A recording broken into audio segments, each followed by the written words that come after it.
Als passionierte Nikon-Unterwasserfotografen, hier ein paar Aufnahmen mit der Nikon D4, waren wir begeistert, dass Nikon nun endlich eine Kamera auf den Markt bringt, die echte 360 x 360 Grad, noch dazu im aktuellen 4K-Format aufnimmt.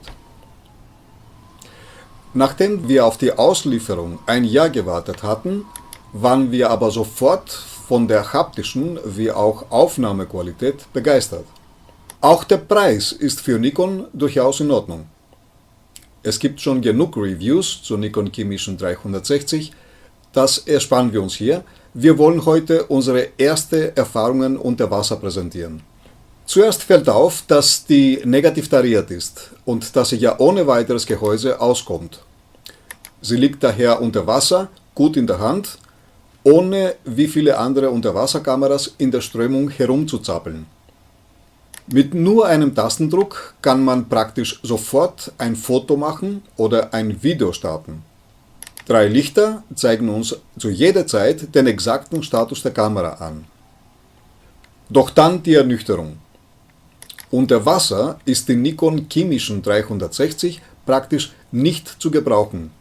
Oder anders ausgedrückt, unter Wasser nimmt die Nikon Ki-Mission 360 einfach nur 2 Filme in entgegengesetzte Richtungen auf, die unmöglich zu einem sphärischen 360 x 360 Video oder Foto gestitcht werden können. Denn Nikon hat das Domport als Domscheibe anstatt als vollen Halbkreis hergestellt. Vermutlich, weil die Linse auch nicht weiter seitlich herausschauen kann. Schade, denn das ist einfach nur eine Sache der Berechnung.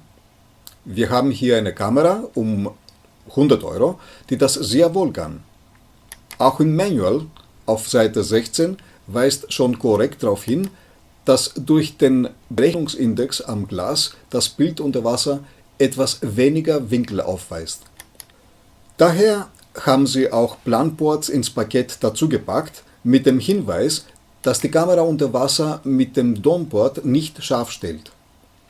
Somit weist die Nikon Ki-Mission 360 dasselbe Problem auf, das wir vor fast 10 Jahren schon GoPro vorgeworfen haben.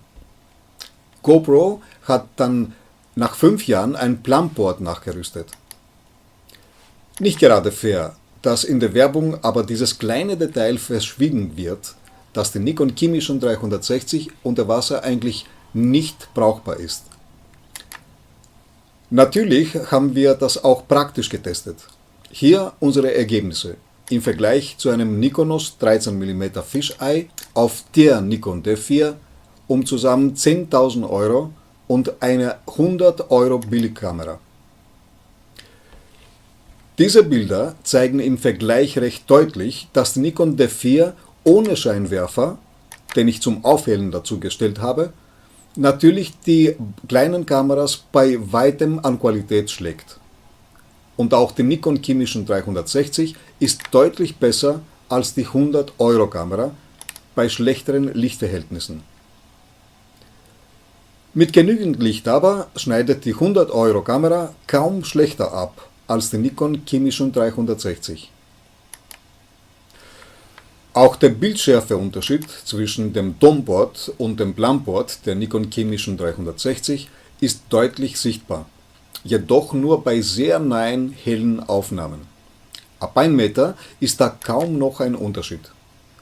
Insbesondere bei den Videos muss man aber ganz genau hinsehen, ob das Dom- oder Planport montiert ist. Auch das Video der billigen Kamera ist im Vergleich kaum noch sichtbar schlechter.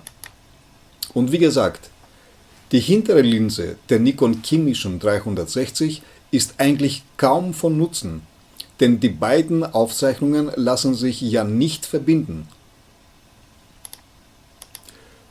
Unsere Empfehlung daher: Wer eine sphärische Kamera sucht, die auch bei schwachen Lichtverhältnissen gute Resultate liefert, hat mit der Nikon Ki-Mission 360 wahrscheinlich die beste Kamera, die es derzeit gibt. Es sei denn, es geht um Unterwasseraufnahmen. Da schneidet sie im Vergleich zu 100 € Billigkamera auch nicht besser ab.